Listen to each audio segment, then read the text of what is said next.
What has stunned me is, I guess I'm the last person to realize this, that Embiid is as wildly unpopular among non-Sixers fans. He's Brad Marchand for you. I like to see Philadelphia, I mean, their town taken over by New York City fans was funny and embarrassing for them and all of that, because they're so proud of the role that the fans play in Philadelphia sports. The thing I didn't know is that people are so down on Embiid, but then you go back through the montage of all the semi to full-on dirty plays he's made, and then you say, oh, I guess I just am late to the party on this. There's so many different kinds of players to not like, and the guy who's never won anything except an MVP award that should have gone to Jokic, this guy talking about like the process and we're going to win this series, and like super cocky guy who's never won anything, super cocky guy who in the fourth quarter is the reason they don't win anything,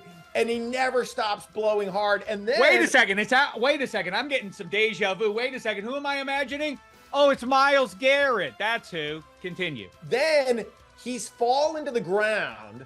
He's out of the play. He grabs Mitchell Robinson's foot while he's insane. Airborne. It's insane. It's like this is the definition of the most dangerous thing you can do, taking a guy's pins out from under him while he's in the air. So zero respect for the game, for the other guy, for, you know, it's just like dirt ball and like and a choker. Well, the hate had poured out on social media over the weekend. I had no idea that people felt that way about them. Well, he blames the refs after game 2. He blames the fans after game 4. It's like any mirrors in that locker room, big man?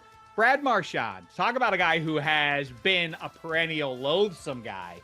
I now have turned around because there's so much hate about him that it colors whether or not he should be a Hall of Famer. And now that conversation, as I'm sure you've noticed, Hench, and Spaghetti U too, on the national broadcasts, they now have picked up on it when he's scoring big goals in the last week. They're like, come on, I think we have to agree. He's got to go to the Hall of Fame now. It's like, for 2 years, we have agreed on this. I hate Brad Marchand. You love him, Hench.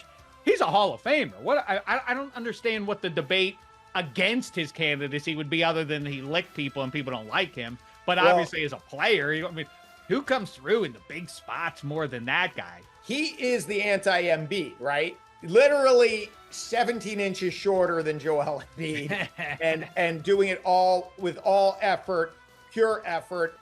I've been calling the little ball of hate, the little ball of great, because, by the way, he doesn't take bad penalties and he doesn't get suspended anymore. So that all the things you hated about him and that we hated having to endure, like, where's Marchand? He's suspended. Like, it's not great. Why? Because he whacked a guy in the face with a stick. Like, it was always deserved. Like, it was like, I don't know, he's a lunatic.